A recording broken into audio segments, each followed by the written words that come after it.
Hey y'all, welcome to Cooking with Cowboy. I promised to people here a while back that I'd make a video showing how to use this tool. So that's what we're going to do today. It's a little bit windy, there's a storm coming, it's raining, but we decided to come up here at the local park and do this. So you're probably going to hear some background noise, the kids and stuff. But anyway, back to it. We've got a blacksmith in the Cooking with Cast Iron group, and he made this. He makes them and sell them. It's a pie lifter for Dutch oven cooking. It's pretty handy. At the end of the video, I'll give his website information and stuff like that. But I'm going to show how to use it. But today, in order to do that, we're going to make a pie. What I'm going to do today is make a simple cherry pie. You don't know how to cook. You don't have to know how to cook good, anyway, to be able to do this, because it's just pretty much so simple. Anybody can do it with any ingredients, but it's tasty. So we're going to just throw it together here and cook it, just to basically demonstrate how this lifter works. So we're going to use already prepared pie crust, which normally I wouldn't use, canned pie filling, some butter, some sugar. Now, one other thing you need beside your Dutch oven is coals. I've got the coals being heated up right now, and I like to use either a cake pan or pie pan on the bottom of my Dutch oven to keep the bottom of the pie pan off the bottom of the oven so it doesn't scorch, burn, whatever. You'll get better results, but I'll demonstrate that later. But anyway, as we go along here, just going to dump the cherry pie filling into the pie crust, make it nice and full. Usually your average crust like this will take about a can and a half. Chances are you'll have somebody in your family that won't mind eating a little bit extra cherry pie filling. Take some butter. Now, one thing you can't do is go wrong with butter. I usually have a stick. Slice off 4 or 5 good slices, put them on top of the cherry pie filling. Maybe 5 is a good number today. As long as you don't get too much, you can't go wrong. Save the rest for later. You put that on top of the crust and take and add some sugar to it. Diabetics, those with need the sugar-free stuff, will have to find an alternative. I don't cook the stuff that's good for you. I cook the stuff that tastes good.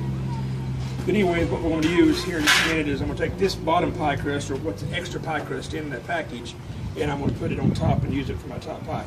But we'll, instead of making you guys sit and watch through all that, we'll get back with you in just a few minutes. Okay, welcome back. Well, wouldn't you know it, while I'm putting this together, the wind come up, and there's a big gust of wind here, and while I was fumbling around with it, I kind of tore the upper pie crust. Normally this works if you let your pie crust get too warm. It gets hard to work with. Keep it refrigerated. I didn't have a chance to do that, just throwing it out here, throwing this together. So it tore a little bit, but that didn't change the eating of it at all. It still works. You'll take and want to put a little butter on top. Let it smear around a little bit while you're doing it. I won't need to poke any holes in this one, obviously, because it's got a big gaping gash in the middle of it as it is. But hey, if anything ever turned out just 100% perfect, you're just in the wrong line of work. You need to be doing something like this professionally. You take and sprinkle a little bit of sugar on top of it. Like I said before, you can't go wrong with just a little bit of sugar. That not only helps it taste better, it gives you a good little glaze when it starts in. So we're going to set up the oven. I think my coals are finally ready. We're going to reposition this and have it in the oven. We'll get back with you in just a minute.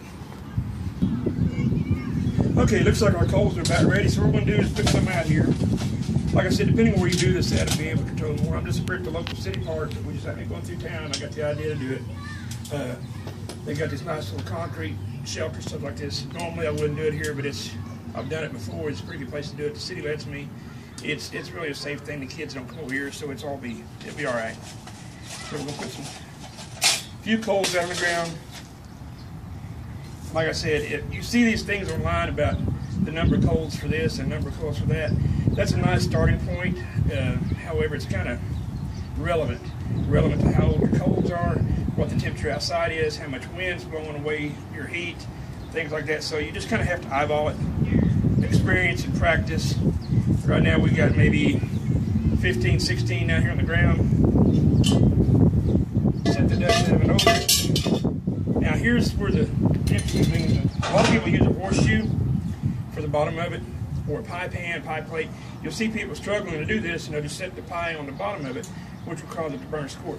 So what I'll do is I'll take a pie pan. These are dollar at the dollar store. Cake pan, pie pan, same thing. Put it right down the bottom. Take our pie, which is ready to go. Sit it right inside. Put our lid right on the oven. And put a good amount of coals right here on top of it. Again, practice. Cooking outdoors in different conditions will give you an idea of how many coals you're going to need for how long. Now, one thing I will demonstrate, it's not ready, but about every 15 minutes, I like to rotate my oven. What I mean by that is, take your oven and give it a turn, about a quarter of a turn clockwise. Take the lid and give it about a quarter of a turn counterclockwise. What that will do, that will keep you from having any hot spots built up, so you don't have to be taking your lid off, constantly checking it, making sure it's done, whatever. Once you get to practice it, once you kind of know about how long it takes to cook one of these, and there's recipes online, you can find them everywhere for different things like that. But for me, I know that about 30 to 45 minutes, that will have a nice golden brown on the crust usually, and the temperature will be just about where I want it on the inside. So, but again, it's starting to get windy, so I'm going to quit talking here for just a minute, and we'll get back to you in just a little bit. Okay, we're back. It's been about that right amount of time now, about 37, 38 minutes. It should be pretty close to done, so what we're going to do is go to the part where we did this whole video for, is demonstrate how this pie lifter works. That's the only reason we made the pie today, was to demonstrate that. Yep, it's just about right. So what we're going to do is, now that you've got your pie cooked in here, it's off the bottom, but these sides are hot. Now when it's really going to come in handy is if you turn around and do another pie, because what you can do is add more coals to the bottom of this, put another pie in it, put more coals on top, and keep cooking using the same oven. But now you got the problem of how to get the oven out, how to get the pie out. So here we go. That's what we have this for. Richard Heineke, he makes these and he sells them, and I'll give you his website information at the end of it. You're going to slip this down inside, just underneath the edge of the pie. Squeeze it over just a hair. And pick it up, and look there. Pie comes right out with it. Sit it down. Just like that. That's got some run over where the cherry stuff heated up, stuff like that. But that's how easy it works. And that's going to make it real handy for being able to pick up the pie, get it out of the oven, put another pie in there, take it back out. Or if you're just done for the day, it's just so handy. But anyway, that's what we made the pie for today, is to demonstrate these. Richard, he does a great job. It's not going to wear out in your lifetime. You're going to have to abuse it to be able to break it. I suggest everybody check out his website and pick up something he has. One of these is just handy as you can get. Anyway, thanks for watching.